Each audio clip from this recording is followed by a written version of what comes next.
Welcome to QLO Time Qs, a podcast powered by Quick Loans Online that helps you with your financial and professional journey in 5 fast questions. We know that you're always busy during the day, and we are here to sum up all you need to know to accelerate your career, growth, and money mindset. Hello, everyone. I am Matthew, your QLO representative. In our episode today, we will tackle a very important topic that can help you reach your monetary goals. Ever heard of the saying, make your money work for you? With our guest today, we will learn the different ways we can grow our money based on our risk appetite and our resources. Our questions today will revolve around learning various investment profiles so that our listeners can know their next best step in improving their financial health. Today, we welcome Mr. Horeb Dagandan of AIA Philippines. Horeb is a Filipino academician and wealth portfolio manager. He finished his undergraduate studies at the University of the Philippines, cum laude GWA, in 2012. He graduated with a master's degree in political science with a magna cum laude GWA. He specializes in international trade and economics of development. He was given a scholarship in South Korea twice from the ASEAN DJU Exchange Student Program and Korea Government CUK Postgraduate Program. He is currently affiliated with AIA Philam Life for the past 10 years as a unit manager and has achieved $1 million round table qualification in his career. He is also a market analyst for high net worth families and corporations in the Philippines. He loves learning new languages and champions financial literacy in action whenever there is an opportunity. With over 10 years of experience and 2 awards to his name, his work at AIA continues to prove his excellence in the field. Built over 70 years ago, previously known as Philam Life, AIA has already helped millions of individuals through its nurturing aid. Welcome, Horeb. How are you doing today? Hi, Matthew. I'm good. Thank you for asking. How's your day today? It's almost clock out time, 5 p.m. Yeah. Still, we have to Well, talk. I'm excited. yeah, I'm excited too. I'm doing good today. It's a work day. Yeah, thanks for Serving having our me. It's our pleasure actually to have you today, and for our listeners to learn from you, and also grow from this podcast that we have today. Okay, so it's now time to answer our QLO Time Qs. Are you ready, Mr. Horeb? Yes, I'm ready. After reading those good things about me, I think it was very generous of you. So we can start. Okay, Fire away. okay. So for our first question,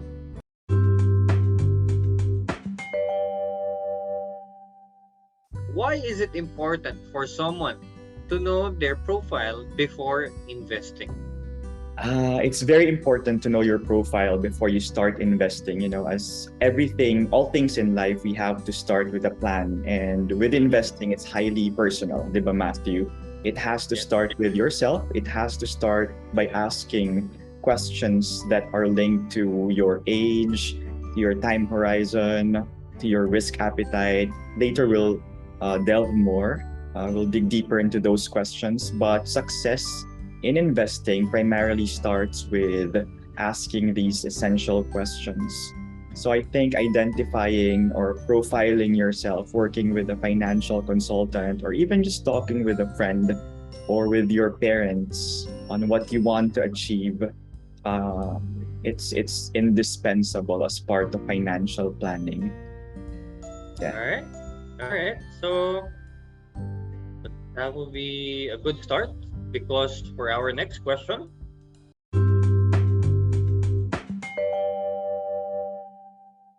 how can you identify your profile?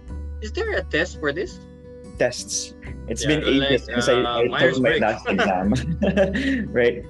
There are no tests. I think there are, if you just Google profile, investing profile, I think you'll come up with a battery of questions. But when I talk with my friends or work with my clients, I try to make things simpler, reducing those battery of tests into just four. So Matthew, you can try to remember this acronym or these four letters called SORT, or SORT for short, because we want to sort our lives as early as we can. We want to achieve financial independence. We want not to become, a liability to people around us. So let's start sorting our lives. So one of the questions is your personal situation. So that's letter S. Yes. Right. So each situation is different. Matthew and I were raised in different settings and so on and so forth. Right. And I don't want to paint in broad strokes or in generalities our guests, who they are, or our listeners rather. So I suggest asking these questions instead. So you can bring out your pen and paper if you want to take down notes. For number one, how long will you or your family last if suddenly your income stops today? Are you going to last for 1 year, Matthew, or is your family going to last for 2 years, even if your income stops all of a sudden? Number two, do you have dependents? How much is your allocated emergency fund for each of them if ever things turn sour? We are in the midst of a lot of uncertainties these days with Ukraine, Russia, inflation. Everything sounds utterly dark and gloomy. So we have to understand our current context, especially if we have plenty of dependents. Yeah. Number three, if you get sick or disabled, who will shoulder your continuing on or your carrying on? Are you going to transfer the risk to your spouse, to your children, or are you going to exhaust your salary that you worked hard for 10 years just to pay your future doctor? Or do you have an insurance that will do that for you? Number four, how indispensable are you in the company? So I heard, Matthew, that you're very treasured in the company, in QLO. Well, hopefully. Right. I hope we can establish that sense of becoming indispensable. But no one is. Just to be truthful about it. Yeah, how valuable are our life skills? So maybe that's a better question. So if in any given circumstance, like during the pandemic, people got laid off, can they carry on generating money by using their life skills? Right? If you have indispensable life skills, then you can tend to allocate more to your investments because you're not very much dependent on a single stream of income. How many life skills do you have, Matthew? Do you think key life skills? Digital art or accounting consultancy, Excel sheets? Yeah, I have fundamental skills with Excel. Well, I can sell. I think that's a really big thing. If you can sell anything, right? Or at least persuade other people believing in something, but especially if you believe into it. For example, QLO, it helps people during these uncertainties that you've mentioned. Most especially right now, we have lots of uncertainties. So you've mentioned S, which is the situation in one's life. Correct me if I'm wrong. Not all can afford a nice insurance coverage all at the same time. But I think providing these people that cannot afford the access to the luxury of insurance or the privilege of having an insurance, providing them financial capability through other employee benefits like QLO can empower them to these uncertain times that we have. That's good. So QLO does offer that kind of service. I think more and more Filipinos would benefit from that service that QLO does. Yeah, Right. actually, that's what we are seeing right now. We're helping continuously other Filipinos in this generation. So yeah. Right. So number 5, do you see any, major changes in your life stage in the coming years? Are you going to retire already?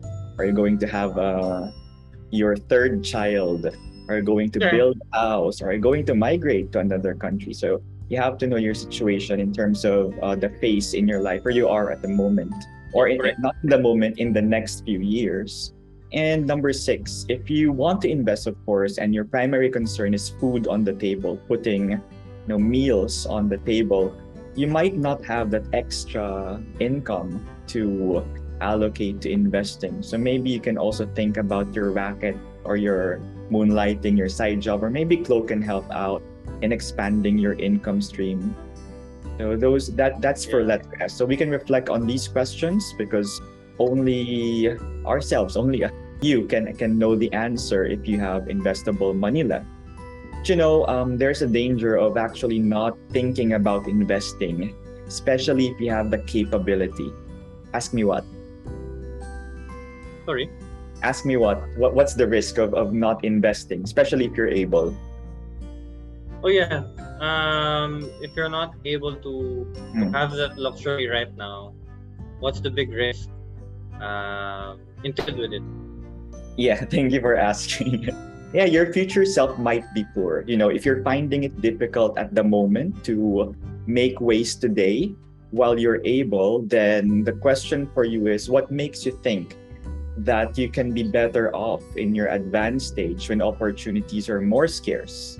Going back again, if at this present moment when you can, you're finding it difficult to improve. So let's improve and strive and work hard to have that investment capability or generative income as early as we can. So let's balance today and the future. So ask these honest questions. So I think, Matthew, we can move to the next letter. It's letter O of SORT, or sort, and it stands for objectives. Everything about investing has to be anchored on not just who we are, but also what we want to achieve. We can start backwards, connecting the dots. So here we're talking about money. We know that money is a tool to achieve or obtain something. What do you want to get in life? It's not the end all and be all. So these questions might help. Number one, do you have an emergency fund? Right. It's a cliche question, but it's very essential. Correct. Next would be, are you planning for your retirement or your children's education, or are you preparing for your parents' future emergency costs? It's a tough thing to save for future emergency costs. So if you can plan with protection, that would really work out well for you. Another question would be something close to my heart, which is living on interest. I mean, who doesn't want to live on interest? Like, you're just being a couch potato. Of course, after years of working really hard and smart, and then just watch Netflix or write in your diary and receive interest income every month. Like, Matthew, how much do you want to receive monthly capital income? I want to get 250,000 a month capital income. Yeah, I was about to answer 1 million. 1 million a month capital income. Then you should have a business, right? So that's another objective. Do you want to have a business for you to receive capital income of 1 million? In my case, I'm not a big spender. I live a Zen life. Want not, need not. So for me, 250,000 a month is good. So my investment strategy for the next 15 years, hopefully shorter, would enable me to get 250,000 monthly through my existing investment returns.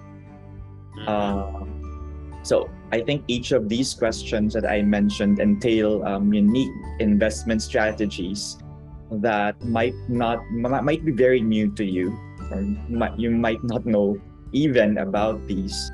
So you can work with an experienced financial advisor for the achievement of your objectives. Also known as my wife. Right. You can work out with your spouse as well, right? Or your children. Actually, my wife is a financial advisor. That's why I brought her up. Anyway, enough of me. Can we move to the third? Age and time horizon. I don't want to reveal our age, Matthew, so let's keep it a secret. We look teenagers naman, so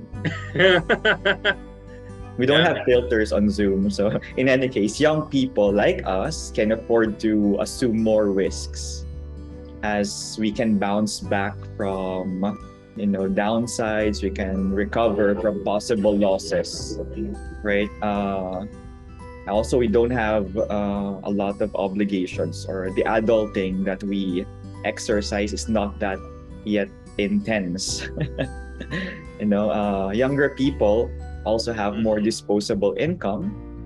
On the flip side, if you're in your more advanced and wiser age, you can focus on your capital preservation for one.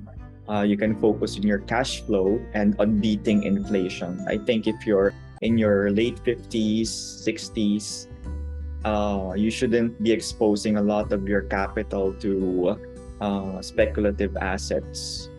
You must be about capital preservation because you don't get another shot at being young again. I agree. So if you're in your 20s, just invest a lot. I invest in crypto, invest in tech stocks that solve the world's problems like Tesla, Google, Amazon, genomic stocks. All these are very risky because they pay off in the distant future. Distant could be 5, 10, 15 years. But when they do, it's going to give you the biggest bang for your buck. So if you're young, start now. Right. And the last letter in sort is not. I think I inverted it. T is the last, so R should be the third, right? So R is risk. So we have situation, we have objectives. The third should be risk. Risk we must understand the risks involved. I think the easiest way to frame this is the risk-reward ratio. The higher the risk, of course, the higher the reward. But many Filipinos typically chase high returns. Are you like that, Matthew? But Not really. not really. It's good. Not really. Yeah, because when you chase high returns, double your money in 30 days, then you might, end up in a trap or ending up in a scam, right? When you gain money quickly, you also lose it easily. So risks must be balanced. I actually have a simple portfolio that our listeners can take into consideration when building their investment basket. So let's wrap the 4 acronyms. It's SORT, sort. Sort. Right. Yeah. So if you were able to answer as honestly as you can those questions, then you can profile yourself into any of these 3 categories. Number 1, are you a conservative investor? Are you, number 2, a balanced? Or number 3, an aggressive investor? There's no one correct type. It all depends on your anchors, SORT. Do you want to know which assets you can buy in the stock market, in other financial markets, if you're a conservative investor, Matthew? Yeah, I would love to. Okay, so again, bring out your pen and paper if you've already kept them, because you can write down the percentages, what assets or ticker symbols you can consider. This is not financial advice, right, Matthew? I might lose my license, but you can simply take into consideration these things.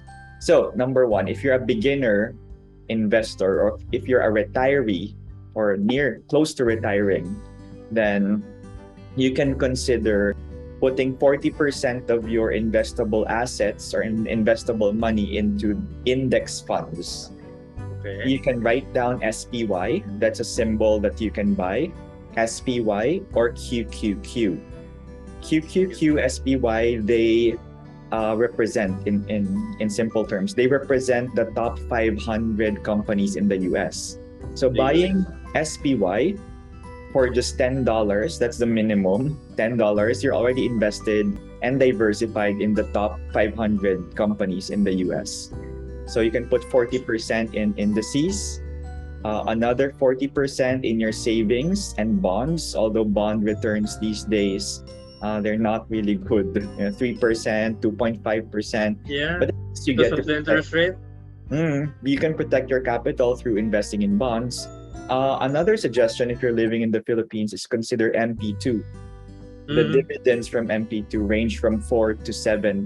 Sometimes it can go as high as 8%, but it's dividends, so there's no guaranteed return, right? And the last 20% you can allocate them to dividend ETFs, so you can receive dividends. HDV is the for high dividend ETF. You can buy it for $10. It gives 3.97%. Let me open my notes. I might get the figures wrong. Another ETF is called SPHD, giving 4.29%. And the last tip I have not tip, something to consider for all of you is called VTIP, giving 6.24%. So if you want to learn more, then just keep in touch, or PM Matthew, reach out to Chloe so you can get in touch with me for all of these information. Right. So 6.24 this year is high, don't you agree? 6.24 is not bad, most especially Not how bad. how turbulent or how volatile the market is right now. Not just locally, but also in the global setting. I agree, 6.24 is not bad of a return for an investor. Right. Okay, so let's move to the second to the last, a balanced investor. So these are the average men and women, not in terms of skills, but people who are not very expert in the field, not there yet, and not very beginner. It also offers the best risk-reward ratio. So you can put your money, if you're a balanced investor, 50% in indices, 30% in dividend stocks. And this time it's dividend stocks, not dividend ETFs, like I mentioned before. Examples of dividend-paying stocks are BlackRock, 3%, Walgreens, 5.73%, Johnson & Johnson, 2.64%, and Realty Income Corp, 4.90%. The last 10% you can put in digital assets. I like staking because it allows for passive income, although there's no such thing as passive income because you work before you can have that capital, right? So we can call it capital income instead. So staking 4 to 17%. Staking your Cardano or your ADA tokens, or staking your Polkadot or DOT tokens, Ethereum. The staking rewards range from 4 to 17%. You are given additional tokens as interest or staking rewards, and you can convert those interest or staking rewards into dollars on different crypto platforms. You can also participate in liquidity pools, offering 10% to 50% annually. That's why you're allocating only 10% to digital assets if you're a balanced investor, because a while ago we discussed risk-reward ratio, high risk, high rewards, right? NFTs, if you're familiar, you can also put some 10% into those. And lastly, for the last 10%, you can put that amount into savings and bonds. Lastly, if you're an aggressive investor, of course, you have to sacrifice liquidity for growth. In Tagalog, there's a term called ipit. Na ipit ang investment. You can't sell your investment because you bought at an expensive price and you cannot exit the market and sell for a loss. So aggressive investors technically sacrifice liquidity because they want growth. And we also, because I'm an aggressive investor, we also observe and accept that we have to view this the longest possible horizon that we can stomach.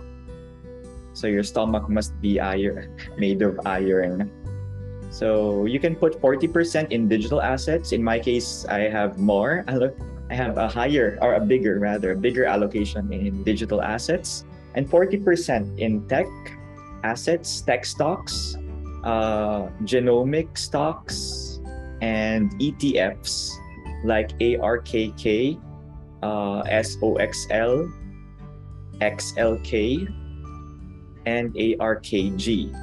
You can also consider other stocks, individual stocks like Tesla, Apple, Google, right? So that's for aggressive investing. 20% can go to crypto investments. Sorry, not crypto investments. 40% go to crypto investments or digital assets. The last 20% goes to index, QQQSPY. Yeah. Just for the safety of it, let's put something on the index. Okay. So that's it That's for me. That's a nice split From me. for three different personalities. Yeah. If you don't mind me asking, Oreb, where are you currently trading these investments? What platforms are you using? I invest in global markets because global markets are more liquid. I use IBKR, Alpaca, and eToro. Oh, okay. Those are applications, right? Yes, those are digital platforms. We can participate even if we're not, U.S. citizens, or even if we're here. It's not decentralized. Sorry, its interface is gamified, so people can easily know how to navigate those websites or apps. It's very easy. Just try to open a demo account. Very straightforward on how you can trade even crypto on those, or that would actually capture the different assets you're currently trading as of the moment, those three platforms. Most of them focus on stocks, ETFs, and indices. Alpaca and eToro do have cryptocurrencies, but they don't offer NFTs. So if people would want to explore digital assets, the broad array of digital assets, they can consider Binance or FTX. All right. Thank you for sharing those, and hopefully our listeners would now know how to identify what type of what's their current situation, right? That is the first question that they would need to ask. From there, they can assess on what type of risk appetite they currently can handle, right? So for our third question,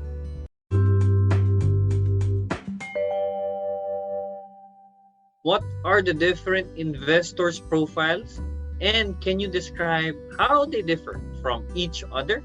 So I believe, Horeb, you were able to touch base on these three profiles that you've mentioned: aggressive, conservative, and balanced earlier.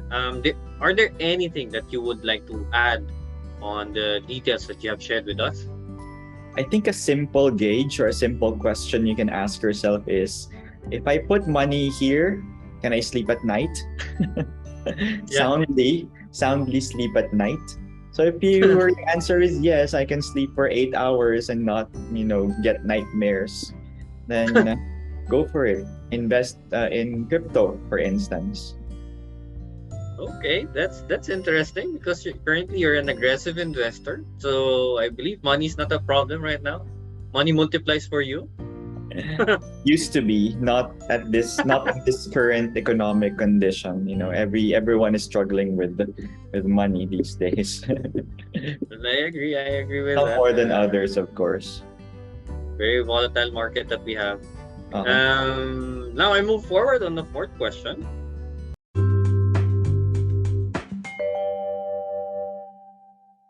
What type of investment is suited for each profile?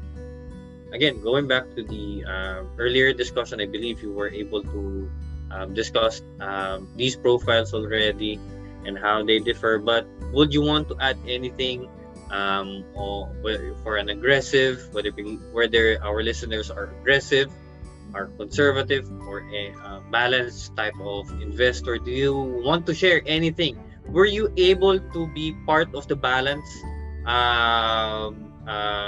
community, conservative community, and right now being part of the aggressive community of investors, are there any tips also?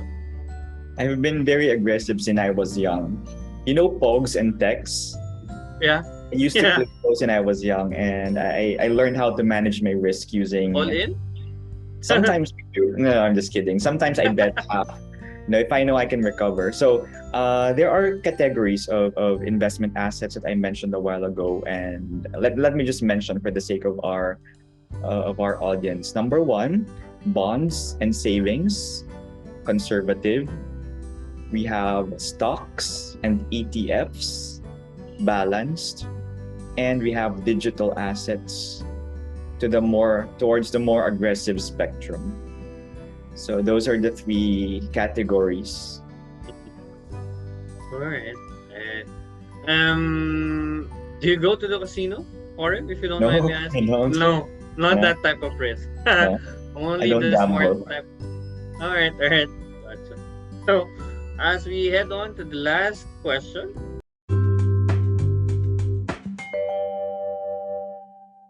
when is the right time to invest? Does it have anything to do with age or market condition? So, I believe you were able to touch base on this earlier with the age, most especially when you discussed the acronym of SORT. But when is the right time to invest, or for you?